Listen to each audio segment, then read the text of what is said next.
Welcome back to the Amazon clone. In this video, we'll concentrate on creating our own custom hook. And we're going to create a custom hook for the input field in our form for our registration and login pages for our auth section. So I'm just going to CD into the front end project. And I'm going to run npm start, and that's just going to open up the project. And we'll remember where we got to in the last video. So this has opened up localhost 3000 here. We can see the home page isn't too interesting, but if we go over to the register page, we can see that we've got the form there, and we can also click on the sign in form and we can have a look there as well, and we can navigate back as well. So we haven't actually set up any validation or any state or anything like that. So what I want to do in this video is set that up. But because we're using the input field so frequently over and over again, and there's going to be state associated with each field, and I believe there's 5 bits of state associated with each field. For example, the validation state, if there's any errors, if it's blurred, if it's focused, all of those types of things. We don't want to have huge amounts of state using the use state hook. And just here, there's, if there's 5 bits of state for each of the inputs, right here, there's 20 use state hooks. And then we go to sign in, there's going to be another 10 there. So what we'll do is we'll actually create our own custom hook. And for complex logic like that, for complex state logic, we can use the use reducer hook, and we'll use that in our custom hook. And that just bundles all the state up nicely. But in addition to that, in the next video, we'll architect our application using Redux. So using the reducer and getting familiarity with the reducer is a great stepping stone to get to our ultimate goal of using the Redux. And it should be noted that when we use Redux, we don't use it to manage the state of everything, like the local state of the form here. They'll be in the contents of the local component. It's only when we have global things. So that's one misunderstanding when people first learn Redux, is putting everything in state. It's only for the global state. But let's just go ahead and start to build out our hook here.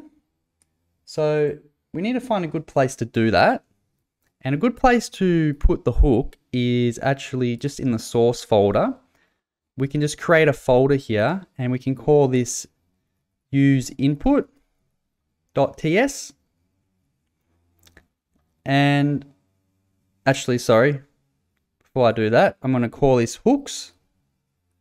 And inside the hooks folder, I'm going to create a file called use input.ts. Now, this is just a TypeScript file. It's not a TSX file or anything like that.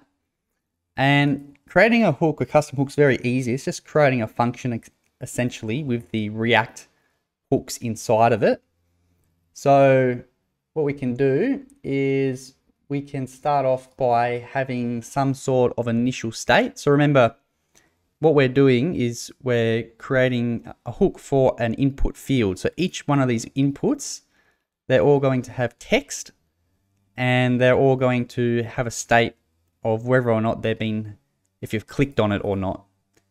So let's start off by creating a little bit of a variable here. And we'll say that each input field has an initial input state. And this is going to be of the type input state, which we haven't actually created just yet, but we'll just go ahead and we'll create that. So inside our hooks folder here, we'll have another folder, and we'll just put some models in here. And inside the models, we'll have a input state interface. So I'm just going to have an input state interface here, .ts. And I can just go ahead and I can just export an interface here. And I can export the input state interface. So there's going to be a text, which is a string. So even if it is a number field, which it isn't in our case because we've got a name, email, and password, they're all strings, but even if we were to later use it as an input, like a number or something like that, that isn't a string, input fields are by default all strings anyway. So that type would be consistent. So we can have another property here called has been touched. And depending on whether or not it's been touched is how we'll go about showing the errors. So we can just copy that, and we can actually just go ahead and hover over this input state here and bring that in. And then we can just go ahead and we can sort of initialize our state here. So by default, you know, the text is just going to be a blank string, and the has been touched property is just going to be false because none of the fields are going to be touched by default. So the next thing we want to do is we actually want to, in addition to having the input state interface, we want to have a input action type that we're using here. So basically, if you're not familiar with like the use reducer hook, essentially how it works is we take an action. So we need to specify the action that we're triggering. So for example, you might type in some text into the input field and that action is going to trigger a change. Or when we click off the input field, we go from the focus view into the blur view, and that's where we'll show the validation. But that action is required there to be able to do that. And also we might want to reset our field so we can clear it. So these are all actions that happen.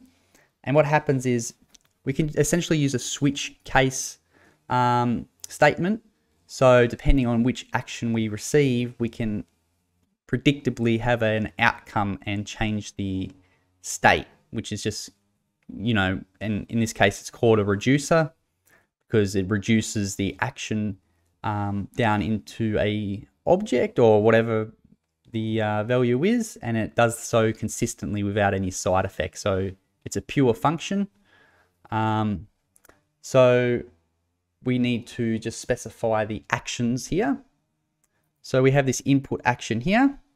So I'm actually going to go ahead and export some constant variables here. So I'll just do it all in uppercase to signify that these won't change. And they're constant variables. So the first action is that there could be a change, like we change the text. I'll duplicate that twice. So we have another input action for the blur event. So let me just type that in, blur. And the third action that we'll have here is we'll have a clear event in case we want to clear our text field.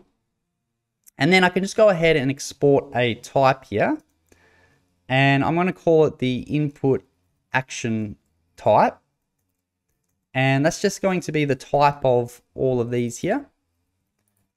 And it's just going to be the union of these. So the type of that or the type of this here. So that's our sort of type that we have there, and our actions that we're going to have used. We have those defined there. So we can just actually return to our use input hook here. And I'm just going to go ahead and I'm going to say we're going to have an input reducer. And that input reducer, it's going to take a state, and that's going to be of the type input state. And it's also going to take an action. And I'm going to have to create the type of an action here. And this doesn't necessarily have to be just in the use input or related to the input field here. So I'm going to come to shared here. And we got a utils folder for our theme that we set up in the previous video. But I'm going to go ahead and create a folder called models. And then I'm going to create a file here called the action interface.ts. And here I'm just going to export a interface, and I'm going to call it action. And an action, all it's going to have is it's just going to have a type. But the type's going to be a generic type. So depending on how we call it, that's what the type will be. That will be implied by how we use it. And then each type, you can sometimes have a value or you can sometimes not have a value. So we'll have an optional operator here. And then we can just say that that value is going to be a string. So I think this will become clearer with the actual concrete example here. So we can just go ahead and we can bring the action in here. So let's go ahead and import that. And I'm going to do it for the input action type that we got here.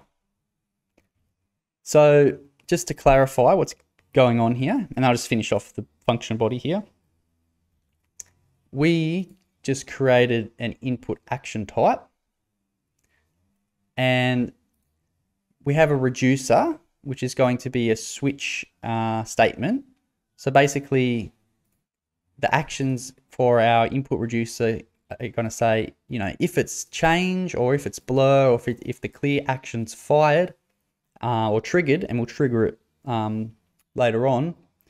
If any of those are true or any of those actions are called, they're all grouped together and they're the input action type.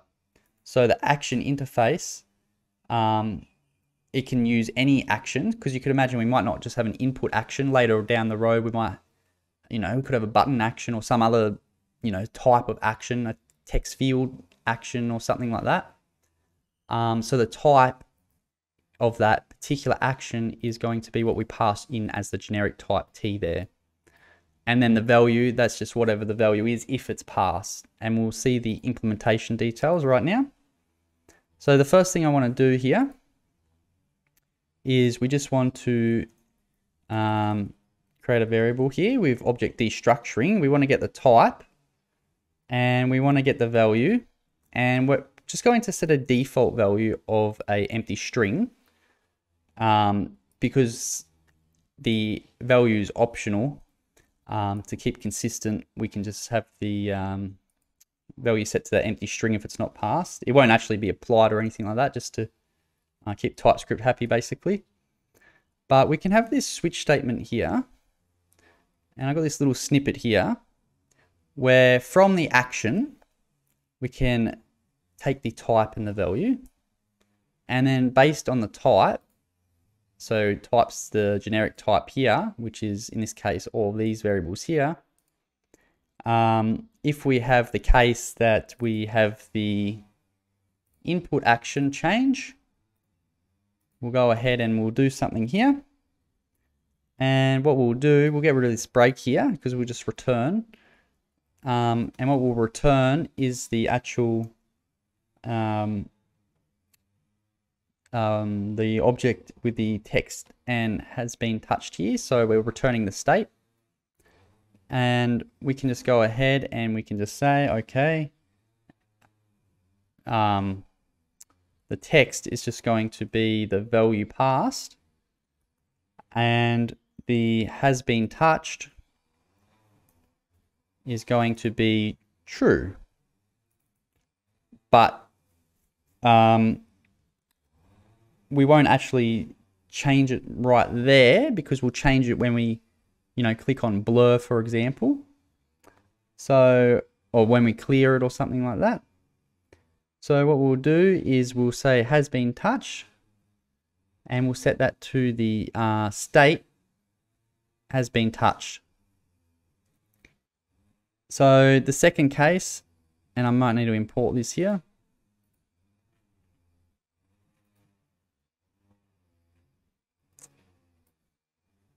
So that's that there. Then we're going to have the input action blur. And we'll also get this input action clear. And I'll just change the logic, but I'll just import these here. So I can just close that file there and this file here just to declutter things. So I'll just get these imports here. So In the event that we blur, so just to clarify, when we click on a field for the first time, that's focusing. And then when you click off it, that's blurring it. So when we in the blur state, we can actually set has been touched to true. So when you click off the field, it says has been touched to true. We don't want to do it initially, because when you initially click on it, you don't want an error to appear straight away. So we want to do it when you're clicking off that field there. So, and then if we want to just keep the previous state of the, of the reducer or whatever, or the state from the reducer, we can just say state.text. And then finally, we can have, if we clear the thing, we can set the text back to empty. And then we can just say, it hasn't been touched because we cleared the thing. And then by default, we'll just return the initial state. So I'll just give back the state here. So yeah, that's the reducer that we'll use. So just to go over that one more time, we have some initial state for each of the input fields. The state initially has an empty text and it hasn't been touched. We use a reducer because we fire an action and we pass that action and the current state of the application, or the current state of the particular input field that the hook's representing, based on the state and the action, we give back predictable object for the state, which we can consume in the registration and login form pages. So that's the reducer. Now we actually can make the hook, and it's very simple to make a custom hook. You can just say, well, firstly, we want to use the word use before whatever the hook is. So we're doing something related to input. So we can just say use input just to keep consistent with the convention. And what that's going to take, it's actually going to take a function, but we'll come back to this. And basically what I want to return here, or well, what I want to do in the function is I want to use the reducer that we created. So we can say use reducer. So I'll grab that. And then in the reducer, we take the input reducer, so what we defined here, and then we take our initial input state. So that's all we need to do there. But we can just go ahead and use the array destructuring. So we can have the constant variable here equal to that use reducer. And we can just go ahead and we can just say, okay, the first argument, what we'll have is we'll actually, and we'll do another round of destructuring here. We'll get our text and our has been touched properties, and they're coming from, the state basically. So that's the first property. And the second one is, when rather than use state or something, you have like set state. In the reducer, you have something known as a dispatch, or a dispatch method. And that allows you to dispatch the actions. So I'll just go ahead and just save that there. So basically, I'm going to have a bunch of functions that we can use, and I'm going to export all these. And these are what we'll consume in the front end. Oh, well, we're already in the front end, but in the, if we look at the feature component and we look at either the registration form or the sign-in form, let's look at the registration form. We can see that we got these text fields here. Notice we don't have any events on them, like if the text change or if it blurs or anything of that nature. Those are built into Material UI, and we can just use those. but we're providing the hook that we're going to consume from this point of view here. So those callbacks that you use there. So what we can do is the first and most obvious function to have here is a text change handler. And this goes and it takes, so when you type in text into an input field, you get an event. And you get an event and it's going to be of the change event type, which is a generic type. And that's going to be based on the HTML input element here. And then we can just go ahead and if that happens, we can go ahead and dispatch an action. And the action is going to have a type of the input action change that we have here. And then we're going to have a value of e.target.value. And notice if we had something else here, like a 5 or something like that, that errors because it's not consistent with the TypeScript type that we've specified for that action. So the action's generic, and that's true across all reducers. That's why we put it in the shared models. But then the particular model specific to that generic action to make it specific for input, it ensures type safety for that particular type. And then we have the value there, which is the target value. So that's all good there. That'll just be a string. I suppose if you had like a 5 here or something like that, that would error as well. So that's cool. So that's that handler there. So you can imagine when we're over here, we can say on change or whatever it is, call this handler function here. And then all of the state is going to be, you know, it's going to be in the particular hook relating to that. So, okay, so let's just build another function here. What else can happen? Well, we know that we want to do something on blur, so we can have an input blur handler.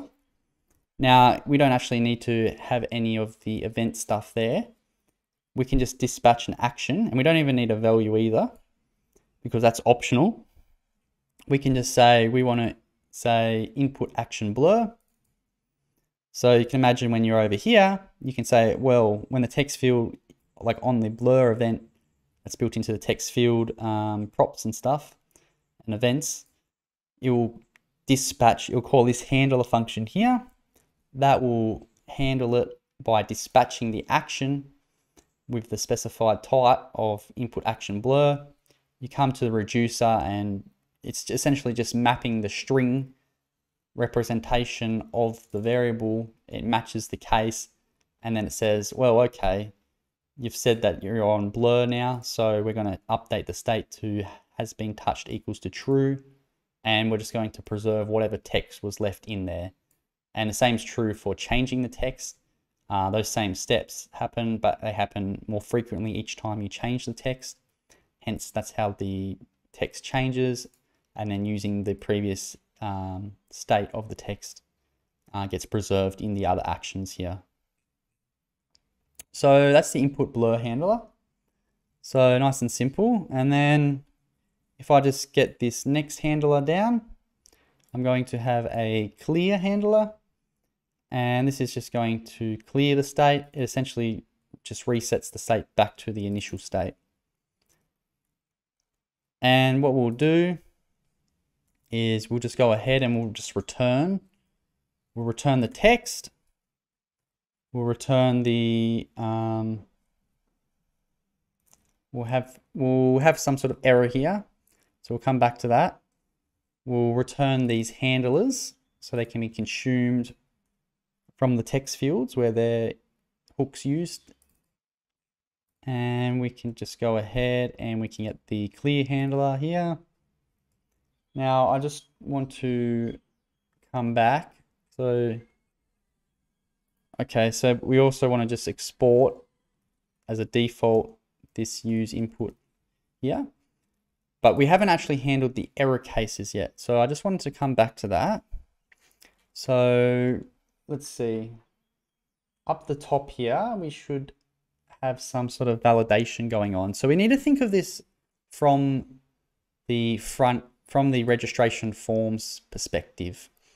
Basically, each one of these text fields, we're going to use one of these input hooks, and one of these input hooks has all of the handlers on it and the text, and also we need to determine from there if there's any errors. So to be able to do that in the hook, when we call it at the top of the file, we needed to pass an argument into it because we need to validate, but each field we're validating has different validation constraints. For example, an email that has, you need to check the email is an email of the email type. That has different validation than just checking for the mid-length, for example. So what I need to do is create a validation function. So I'm going to call this a validator function. And you don't have to pass this in, so we'll keep this as optional. And I haven't created the type yet, so I'll just go ahead and create the type. So, okay, so where shall we do this? We should do this in utils here. In utils, we'll have, in addition to the theme that we have there, we'll have another folder, and we'll call this validation, because we could reuse the validation if we're checking for something, and like we can reuse the validation function and also reuse the particular instances of that, such as checking the email. So let me just go ahead and inside of validation, I'm going to have a folder called models. And I'm going to, let's see here. I'm going to have a validation function type here. So I'm going to call this validator.fn. So this is just going to be of the type,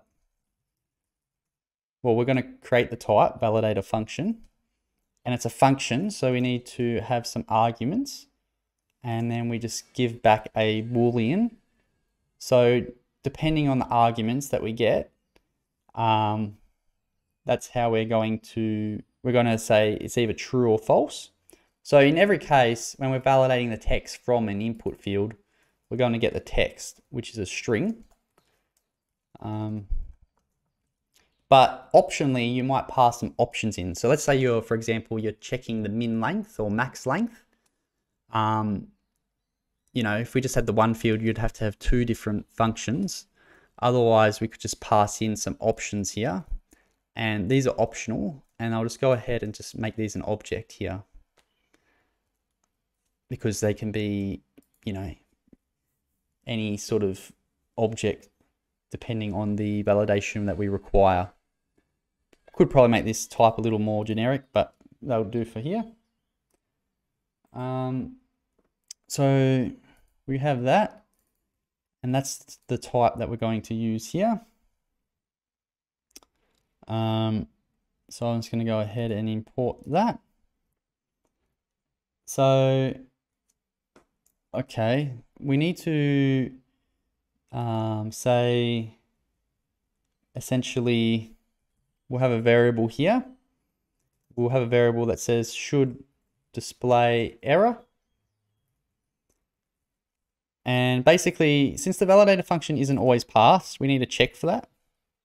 So if the validator function is passed, what we can have is we can say, we can have a constant here that says is valid is equal to the validator function. Remember that returns a Boolean for the text. So we pass the text in, and then we have should display error equals to not is valid and has been touched. So what's happening here is we have, and this is what we want to return, by the way. So we'll put that in the return. So what's happening here is, let's look at our form. Let's look at this email field. This is going to be associated with our use input custom hook that we're creating. So we want to detect an error if they click off the field or they go from focus to blur and their text isn't in the email specifications. Then we want to display an error and give them a little hint there and make the box go red. So that's why we have this Boolean should display error. Now it's going to be not set unless we override that. So if it's not set and it comes to here and it's false, then it obviously won't error in the place that we consume it from. So if we do have a validation function, we're obviously checking for errors in the text. So we get a Boolean back from our validation function, and if that's true, if it is valid, if it is valid, we shouldn't display an error. But if it's not valid, which means there's an error, we do want to display an error. And we only want to do that if the field has been touched as well. So that sort of explains that there. So there's also the question of, well, should we have some custom, reusable validation functions? And to answer that is yes, essentially. We don't want to write them every single time. So I'm going to do two in this video. One is going to check the email and one is going to check the length. And I got two because the email has some regular expression stuff there and the length has some options that you can pass in there. So I'm going to just go into, I'll start with the email validation. So let's look at the validation. So we got models, and then I'm going to have just in the root of validation here. I'm going to have, let's see here, email.ts. Okay, so yeah, validator, that's a model. And then we have this here, email.ts. So I'm just going to export a function here. And I'm going to call it validate email. And I'm going to give it the type of a validator function. So recall that a validator function is, this is the type or, the interface, I suppose, of the actual function that we're using. So every time you have a validation function, it's going to be a text and an optional options. For email, we won't have that, but we'll see an example of that soon. And we know that if we want to be explicit, that's returning a Boolean, or we might get type inference. But we need here, we need this email, which is of the type string. Now, generically it's text because it might not always be an email, but when we're doing the email, it's obviously going to be an email. And then we need to have a regular expression here. So there's actually a specification, and it's called RFC 2822, email regex JavaScript. So I'm just going to try and find a good regular expression here that I can use. I think I found one on Stack Overflow. So you can see I've clicked on a couple of these links here.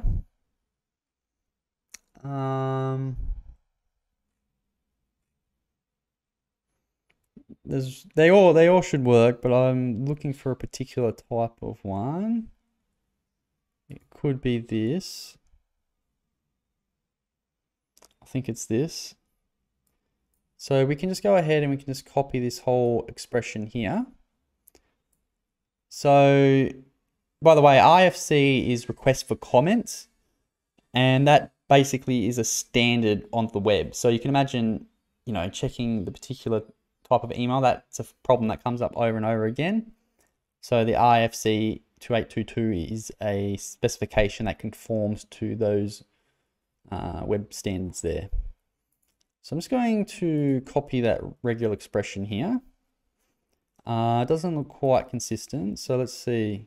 Okay, so we just need this slash after and the slash at the end here.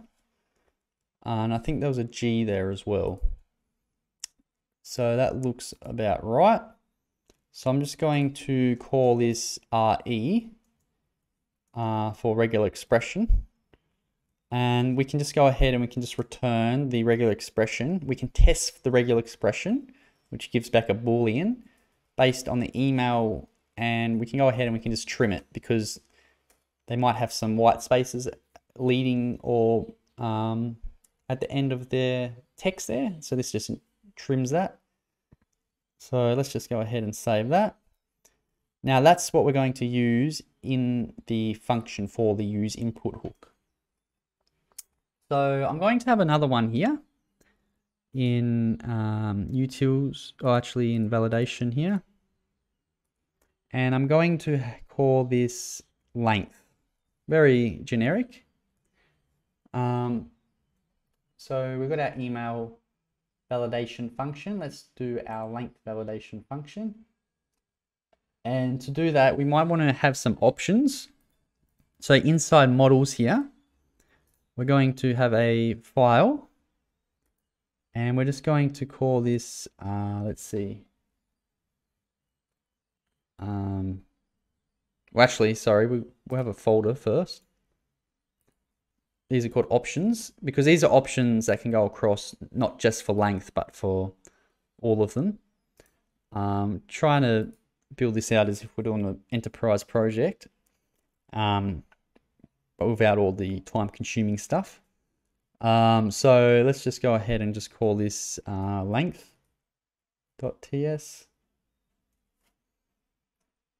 So if we take a look at our length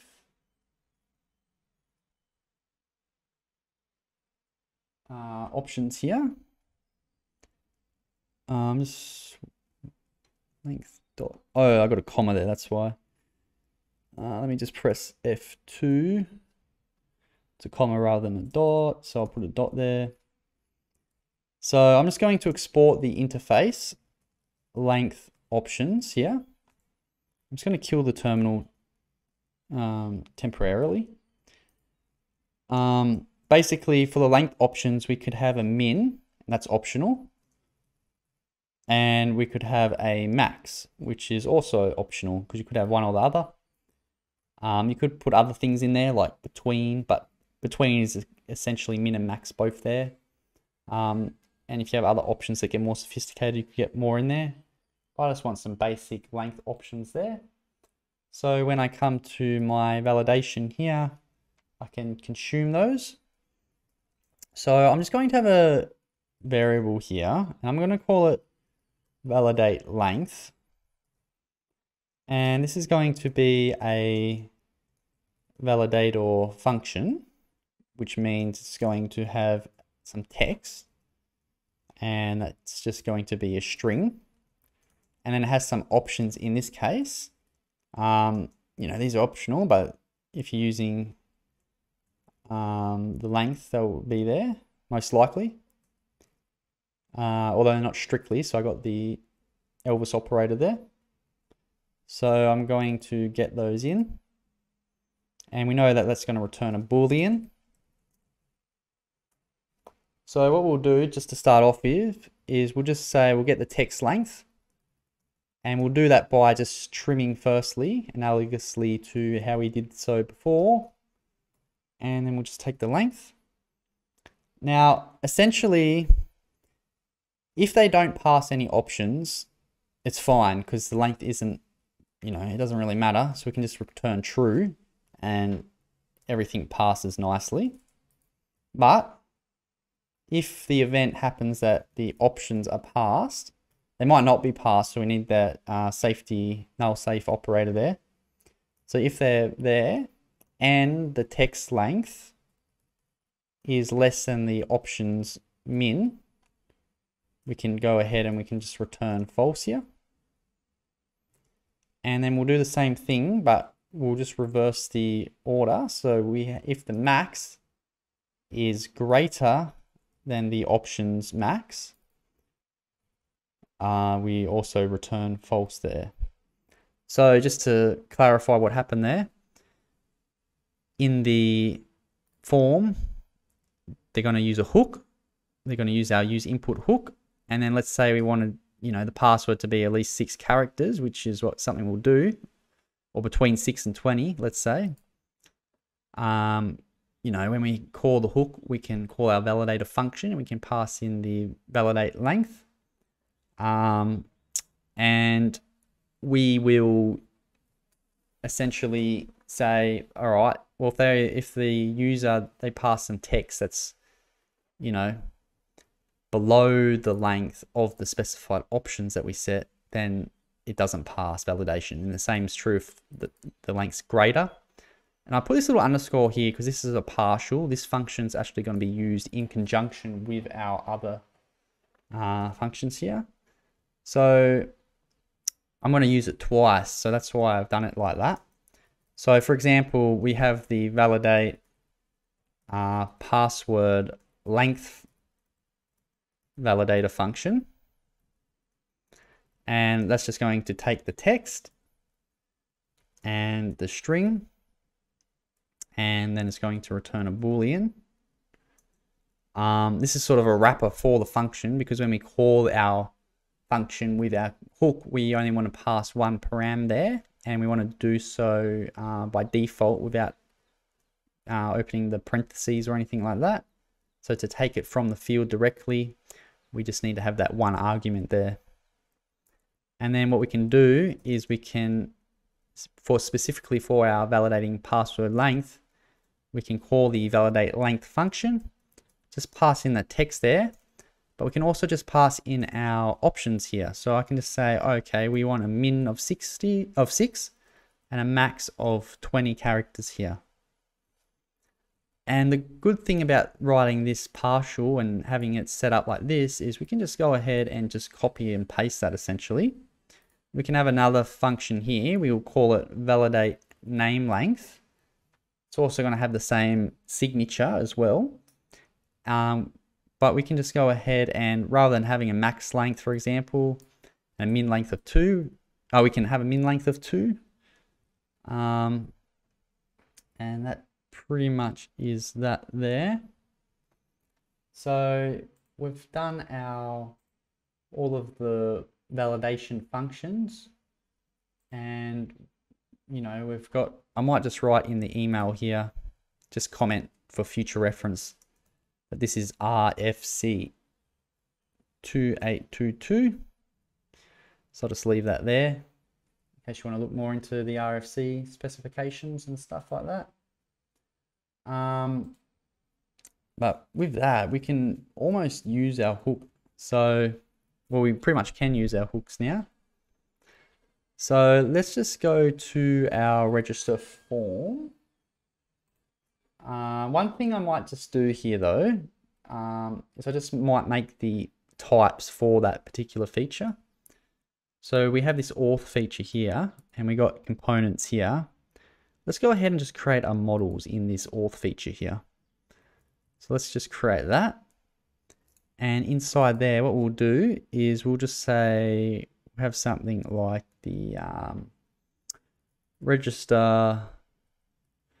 Actually, I'll try register form fields interface.ts. This might be better off if it was not plural. Register form field interface. So let's go ahead and export the interface. Register form field. And every time someone does this, they come here, you're going to have the name, email, password, and the confirm password. So we can just essentially get those 4 string values there. We'll have the email, the password, and the confirm password.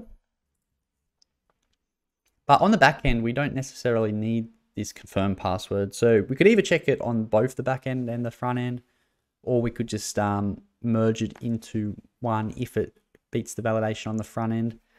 It probably would be more secure to do checking both ways, but you know, it doesn't really matter.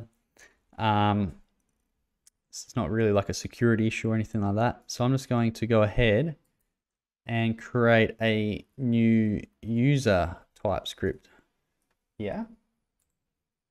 And I'm going to just create a type here. So I can just export the type new user. And I can actually just use all of those fields except for one. So I can use a TypeScript type called emit, which is a generic.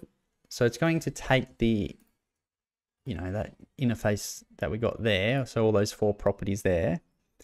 But then we just go ahead and we just omit the last one there. So the last property is confirm password. So then when we use the type, we don't have to omit it there. So we can just go ahead and save that. And this is just going to be our model representation of the fields that we create. So now that we've got those models set up, we can actually, you know, we can actually close a few things. And I'm going to come back and explain all of this because I think it'll make more sense since we've worked through it together, plus in that particular order. We sort of explained it in the order that we write the code out in, but it makes more sense, I think, explaining it from the perspective of this input or the registration form consumption of that. So we'll do that. Let's just see here.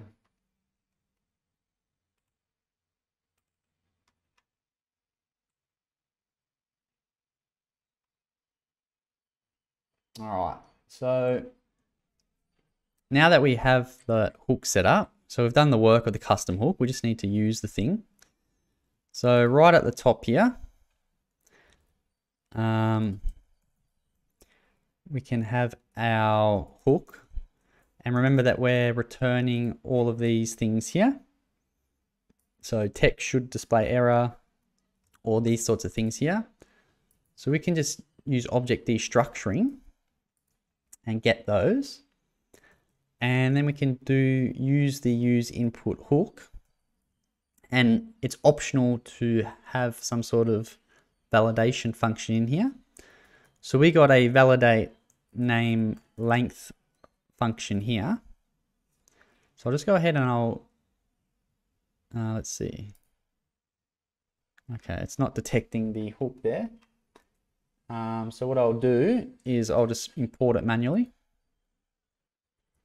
So import use input from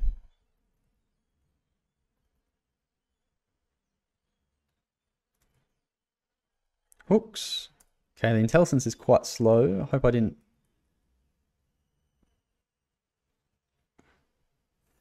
Oh, let's see here. Put the use input hook over here. I actually want to put it in its own folder. I'm going to put this in a input folder. I'm going to click and drag that there, and then I'll update the imports. And the models are also going to go in that input there because they're related to them. So we can go ahead and save that. So it does mean we'll need to open a few files and save them probably, but that's okay. So we can go into our hooks, and then we go into the input hook. It's just if we make more hooks, it's a better organization of things there. And then we can go ahead and we can get that use input hook there. So that's all well and good. Now this validate name length, we also need to import that. Let's see if we get some IntelliSense for that, and we do. So recall that that validate name length there, that's nothing more than the function we just created, which just checks the text and it has them in length. And you can see when we have the hook here, we don't actually pass the argument in, we have a reference to it. And that's why I've sort of had this function here, which is just the one argument, and that gets passed automatically from the field. But then we go ahead and call the partial, which has the two arguments there. So that's just a little technique to do something like that if you need to do that. Now, the other thing I'm going to do here is I'm going to actually reuse this for the other three input fields. So what I'm going to do is I'm just going to rename some of these. So I'm just going to rename text to name. I'm going to rename should display error to name has error. I'm going to just copy the text or all the handler functions, and I'm just going to put the word name there instead of text. So name change handler, input blur handler, I'm going to call that the input, the name blur handler, and the clear handler, I'm just going to call that the name clear handler. So we have that hook there. Let's go ahead and wire it up. And let's have a look at how this is going to work. So let's just go down to our first text field here. I'm just going to copy these down just because it'll be easier to do that. It'll be easier to copy the thing into the input or the text field here. So this first text field here, it's going to have a value equal to name. It's going to have an on change, which is going to call the name change handler. Actually, I don't think we need the comma here. It's going to have a on blur, which is going to be equal to the input blur handler or the name blur handler. And then we're going to have the, let's see, it's going to have the clear, name clear handler. We'll call that function actually. So that's all good there. But what we can do is we can say we can have an error, and an error will occur if the name has an error. And we can also have some error text there. So we can have something that's called helper text and conditionally show that if the name has error. And then we'll just say enter your name and otherwise not have that. So let's just get rid of those, save it. Let's see. Let's go ahead and run this. It could be that we need to save a couple more files, but let's just see where we're at with that. See how many things break. All right. Well, the home page is still going. Let's go to the register page. Okay, so I think we do need to save some files here. So let's go to the use input file and let's just save that. All right, that might be it. So if I click on your name, we see you've got the orange border there. If we click off it, we get this error here. So enter your name. If I click A, for example, you know, it's still less than 2 characters. But if I type in John, then it passes that validation there. So that's essentially all we really need to do. Now we just need to wire up the other 3 fields there. This shouldn't be too bad. It's just a little repetitive. So let's go to our registration form here. And you can imagine, you can already see if we were using state here to manage like that, you know, we got 5 things here, plus we got, these are hooks as well. And then we got this custom validation function as well. We could see how much like code would have to write and how bloated this would be. So we can just go ahead and just duplicate this down. And I might just do it all in one go here. So let's just say the next thing is email. We can just go and change this to email. And then I'll just change this last one here to email here. So let's do that again. And we actually do have this validate email function. Recall we have this validate length function here. So let's just get the email one. It's just called validate email. So not validate email length, but just validate email. And then we can just go ahead and import that.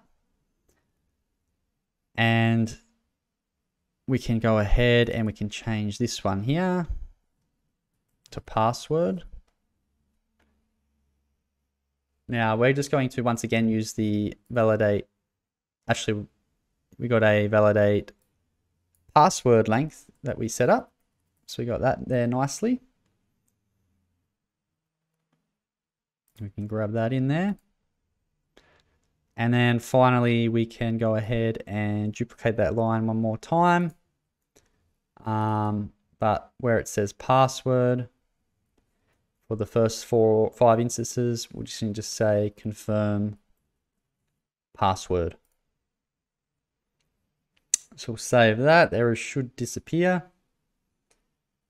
So we just need to put all those in. It's a little bit of manual work, but we can just, slug through it, do the hard yards. And yeah, I mean, we've got these functions here that we can just copy essentially. So we can just copy these here to the text field here. And actually, we can just change it like that. I think that just suffices since they're all going to be called the same thing. So we can just change it like that nicely.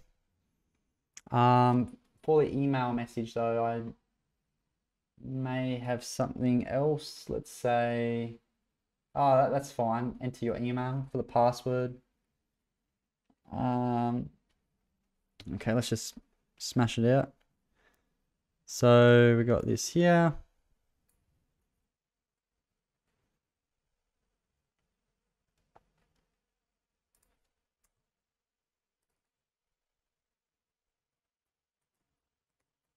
Password. I'm just trying to think if we need some other things here. I think rather than having enter your password, I want to have the error. I just realized I got enter your email here, enter your name, enter your email.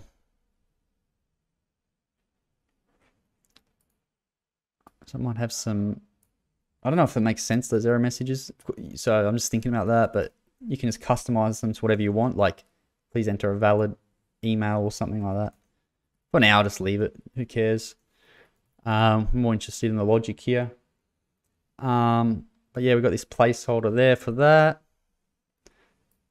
So I'm just going to copy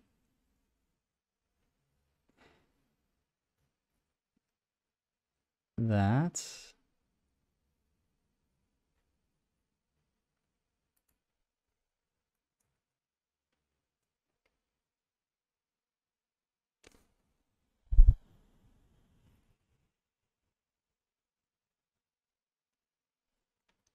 And I'll just change that to confirm password. And that's all going well and good. But this second error here, I'm going to, let's see here. I'm only going to show an error if the confirm password, like if it has an error, it will show the error in the above password input field. But for this one, I want to have something, whereas if they don't match, I want to show a different error message. So I can just have a length here. So I'll make sure the length's greater than 0 for one thing. And the password is not equal to the confirm password. So this length over 0 thing, that's just, you know, you want to type at least one character. Otherwise, you know, if it's less than 6, the error displays anyway. So I'm going to have this here for the logic here, for the helper text as well. You could probably refactor that if you want, but again, you know, that's up to you. We'll keep those exercises for the viewer. So we can have here passwords must match here. So we've done a lot of the work. We just need one. Well, let's just see where we're at. So we click on, we click off, click on, click off. Let's say we type in A. Well, that's not an email. And we've got good email checking because we use that particular RFC. I'm just looking for this here. So we can even have something like that and that's still errors. But if we have that .com, then we get what we need there. And then we can have a password, needs to be 6 characters. Now notice we click on this, nothing happens. That's okay because the error displays here. But let's say we have 1, 2, 3, 4, 5, 6. Oh, there's something. So I'll just show you the error first. 1, 2, 3. Passwords must match. But if you don't type anything in, it won't show the error. But if you type something in, you must match. And then they match, so you don't error. But if they do, the error comes up. But what we want to do is not show that. So this needs to be of the type password. This needs to be of the type password. This needs to be of the type email. And while I'm here, I think I'll just go ahead and we got this on submit handler thing here. So I just want to do a little bit of checking here. So firstly, we prevent default, that's standard.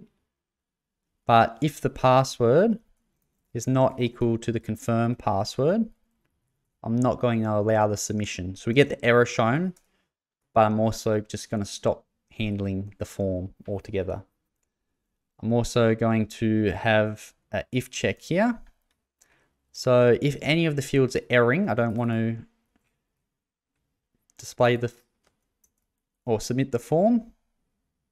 So let me just copy that in 2 times. I think it'll be easier than going up and copying there, because that's just email has error. And that's just password has error. And that last one's just confirm password has error. So if any of the fields error, we can just go ahead and return. So I'm going to do the same thing for the length. So it could be that they're not erroring, but they're not erroring because the length's 0. So if that's true, or let me just bring this down. If the email length is 0, or the password length is 0, or the confirm password length is 0, then we can just return, and we don't need the code block. It's just a lot cleaner having it all. Well, if it was on one line, didn't wrap like that. And now we can go ahead and we can make our user. So I'm going to have a new user of the type new user, and recall that new user, we just look at the type for it, just F12 into there. It's just going to be the register form field, but omitting the confirm password there. So just essentially we got the name, email, and password. And then we can go ahead and we can just say, for now, we'll just say new user. And then we'll just display that. Now we might want to have one more function here, and that is clearing the form. So it resets the form back to its initial state. Now, obviously when you log in, it might just go back there anyway, back to a different page. But if you did return there, you want to sort of clear the state. So let's just create a function for clearing the form. It's going to be very simple. It's just going to make use of these clear handlers here. So right here, just above the onSubmit handler, we'll have a clear form. And the clear form is just going to be an arrow function. And all it's going to do is it's just going to, call these clear fields here. So we can just call them like that. We've got the email clear field. I don't know what's quicker, duplicating it down and changing it, or going back up and copying it. I'm leaning towards this being quicker, but it's probably about the same amount of effort. So let's just go ahead and save that, and we should be in a good spot. So let's just refresh this page here. Now I'm going to press F12 so we can see our console. So let's just type something in that's going to work. So John at hotmail.com, password. If I click register, it goes past all the errors there, and it creates that new user for us. Now we have the JSON for us, and that's the same shape that the backend's expecting. So in the coming videos, we'll hook up the API, and we might even make a custom hook for the API depending on how things go. But you can see if I was just to type that in, the length's all 0, so that doesn't go through. And if I had some things with, errors or something like that, that won't go through. Just to validate that won't go through. So our validation there is working really nicely. Oh, one more thing I totally forgot. We need to do the same thing for the sign in field, but this should be much easier because we can just copy and paste essentially. So let's just go to the sign in field, and let's just go to the top. So we've got we want to type an email and a password in. So let's just copy these here. This custom hook that we've created here. And we can just put that right at the top here. We may need to import these things once the IDE catches up. So we'll get those. Get that. Get that. And then we can go down. We can probably copy this function here as well, onSubmit handler. But it's going to be a lot simpler. Probably refactor that as well. And I'll get the clear form as well. So let me just copy those in here and then get rid of a few things. So they go right below the hooks that we used here. But I can just go ahead and we don't need that check there.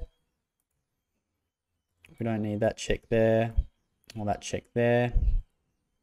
Don't need that check there, or that check there. We don't have a type for user. Let's just ignore that for now. We'll come back to that in the next incoming videos. But we'll just say the user. So we're going to have the email and password that gets sent there. So we just need to get rid of this here. And then in our fields here, we can just probably copy these over. So nice and simple. Get the Get that text field there. So again, you could refactor this again, but I'm not going to go into that level of refactoring. Just, we've done quite a good job organizing the code base. And those are just more time consuming things that, I'll leave as a viewer, as an exercise to the viewer. But I copied over the email text field here, so I'll just replace that there. And then I'll go ahead and I'll get the password text field. And then I'll go ahead and I will put that in there like that. Save that. Let's have a look here. Oh, I think our clear form has 2 things wrong with it. So I'll just get rid of those that it's not expecting there. And that should get rid of the errors there for us. So now if I type in a valid email and a password, that should create this user and the password that we typed in there. Yeah, one thing to note is you won't actually get the error for the password until you click on the blur. So that's the expected behavior, by the way. So that's all well and good. All right, that's awesome. So let's just sort of recap what we've done here, and we can see, so let's just close everything up and pretend we're starting, we want to review the code from scratch, because we did a lot there and we did it sort of in a reverse order to logical order. So inside the source folder, we have our features, and our features we have at the moment are auth, and the auth feature symbolizes the login and registration page. We come to our components. Let's just look at the registration form, for example. We got our fields. So we can see that there, we styled it in a previous video, and in this video, we've hooked up the JavaScript and the fields to it and stuff like that. We've created a custom hook. And if we're looking at it from this perspective first, it becomes a lot clearer. We created a use input hook because we have all of these things, bits of state that we're tracking for each input field. And if we were to do that using the use state hook, it would get pretty messy pretty quickly. So each, the use input can optionally take in a validation. So we can see that we've got the minimum length of 2 characters here. Otherwise it fails. If we have more than 2, then it passes the validation. That's because each field is different, and we want to check for different validation for different fields like name and email and all that sort of stuff. That's why we pass in a function there. And we actually created some shared functions that we have there. And then essentially all we've done here is we hooked up our text field, and we hooked up the events that get triggered that are built into Material UI, and also the value and error stuff there. So we hook those up to the use input hook that we made. So we have this use input hook. This is where most of the work is in here. Now, these handler functions that get called from the form, from the input fields, they relate to a reducer, and reducers, they take an action and a state. So, we might change the text, or we might blur, or we might clear the field. All of those actions modify the internal state for that particular input field with this corresponding to this use input hook that we're destructuring here, and those values change and propagate to the place they're consumed, i.e. the registration form in this particular instance. And yeah, we get back that state there. We pass in the state. We created some generic action type here, and then we specified some more specific input action type pipes here relating to these 3 actions here. And then the use input or a custom hook in general is just a function that we use. We had this validation function in here, and you pass a validation function into it in here. So we had stuff for the email and the name length, and we didn't actually call it here. We just have a reference to that, and then the field will put the input text and automatically put that in there into it, sort of thing. So that's why we did some special stuff for the emails. Validate email, the validate length, because we could take some options there. And we have, you know, specifically name here or password length with different options set there. So, you know, you might not pass the validation function at all. We did here, but you might not. So we just need to check for that being there and the field not being touched. And, you know, the handlers, they just dispatch the actions that trigger the switch statement in the reducer. And yeah, we're just returning all of those there. And it's really good that we've done it this reducer way. It's a little trickier, and we also did a custom hook as well. But it lays solid foundations for the next video, which is going to cover Redux. And we're going to use the new modern Redux toolkit to do that. And that's really cool. I think it simplifies things a lot. So yeah, if you're interested in that, please stay tuned to the next video. And please subscribe to my YouTube channel. And I'll see you in the next video. Cheers.